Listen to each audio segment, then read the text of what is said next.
We looked at the economic priorities, we looked at the taxation priorities. What logically follows for any nation to grow are what we call the infrastructure priorities.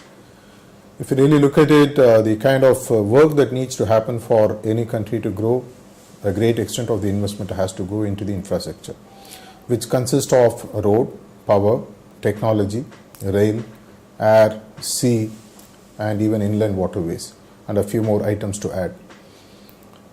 Without exactly going to the figures in terms of the details of investment, I would look, since there is going to be an extra inflow through the taxation and the economic work that we are doing, that we would have the disposable money on hand for us to double directly the current infrastructure investment that are being made on all the sectors.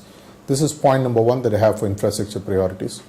For point number two, any country needs to be power sufficient. If possible, we must be able to have excess power on hand. After all, we have neighboring countries and we can do some social responsibility work by even giving power to nations which don't currently have. My vision is that India should become a surplus power country by the year 2018. I read a recent report which says that the power demand in India by 2017 is likely to be about 335 gigawatts. Currently, as of 2013, I am given to understand that our annual production is about 130 gigawatts, and the deficit is going to be about minus 10%. It is possible by working on alternate powers and other things which I will be covering a little bit later for us to reach this stage, which seems to be a realistic projection because of the natural resources and also the kind of investment that we need to make into alternate power, which I'm going to touch upon in a different point when I talk, which is a possibility in my opinion.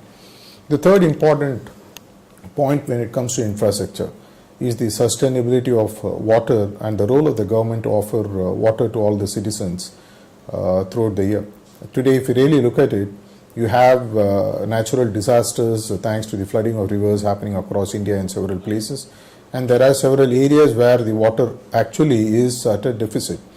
This is a dream that we had conjured even way back in Mr. Jawaharlal Nehru's time, where we are talking about interlinking of rivers. Due to funds and other various reasons, this was various times given up. I am very sure that with the kind of public-private partnership and the reach that we have as a great nation that we are, that to do it in three phases, the interlinking of rivers. I look at a possibility of all southern rivers to be interlinked by about 2020. I believe that all northern rivers to be interlinked is a possibility by 2024.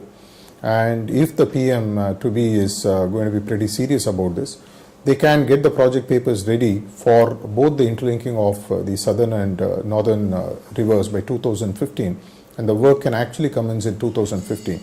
If realistically speaking, if you had to go ahead and do it, we should be in a position to complete the Indian river interlinking by the year 2030, which I'm very sure would cover the basic infrastructure priorities that we need to have.